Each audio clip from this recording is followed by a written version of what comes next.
विराट युद्ध रे श्रेष्ठ धनुर्धारी अर्जुन कहानी। महाभारतर विराट पर्व अध्याय कीचक वधर खबर शुणी कौरव सेना विराट नगर उपरे आक्रमण कले एवं विराट नगर समस्त गोरु गाई को नहीं जाउथिले। से समय विराट नरेश एवं चारि पांडव सुशर्मा सहित युद्ध करुथिले। से समय राज्यर अन्य पटु कौरव सेना विराट नगर उपरे आक्रमण कर देथिले। यहा देखि महावीर अर्जुन निजर ब्रह्मंडला रूप त्याग कर निजर गांडीव उठाइले एवं राजकुमार उत्तरन को निज सारथी करी एका कौरव सेनार सामना करने आगे चलिले।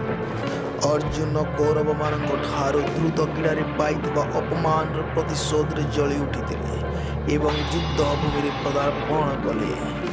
निजर देवदत्त शंखरे शंखनाद कले युद्ध भूमि थरी उठिला। एही शंखनाद को शुणी दुर्योधन भीष्म पितामह को कहले, ये हेउची अर्जुनक देवदत्त शंखर ध्वनि। एबे जाए पांडव मानक अज्ञातवास शेष होइनी, किंतु अर्जुन समस्त सामना को आसी जाइछि। तेणु शर्त अनुसार पांडव मानक पुणी 12 वर्ष वनवास एवं 1 वर्ष अज्ञातवास करबाक पड़िबो।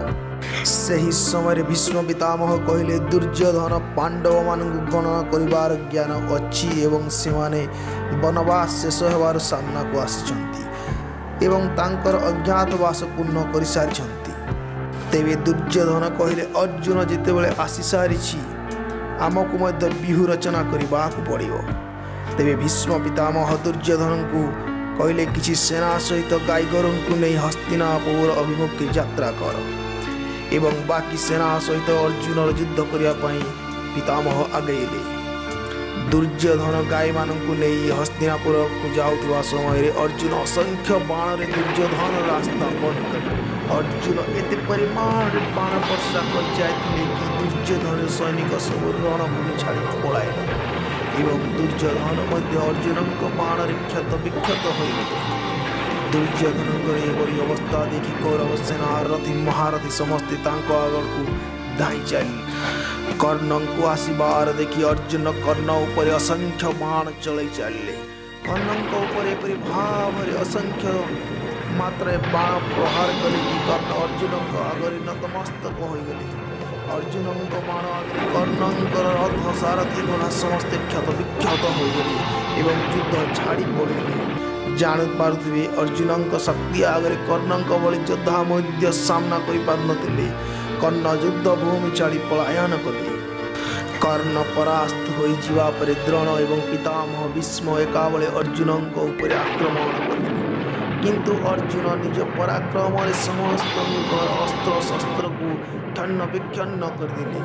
आज अर्जुन गांडीवर प्रहार को कहीं मध्य कौरव सेनार वीर सामना कर अर्जुन पराक्रम देखि समस्त कौरव सेना एवं रथी महारथी अर्जुन को एका संगर युद्ध करने अर्जुन को चारिपटे घेरीगले। यह देखि महावीर अर्जुन संवहन नामक दिव्यास्त्र प्रकट कले एवं समस्त उपर प्रहार कले, जहाद्वारा पितामह भीष्म को छाड़ी समस्त योद्धा चेता शून्य हो गले। युद्ध पराजित होगा सह कौरव सेना निज राज्य को प्रत्यावर्तन कले। युद्ध ही जना पड़ी था कि महावीर अर्जुन अद्भुत पराक्रम करी कौरव सेना को एका युद्ध कर बार बार परास्त कले एवं तांकर श्रेष्ठतार परिचय देथिले।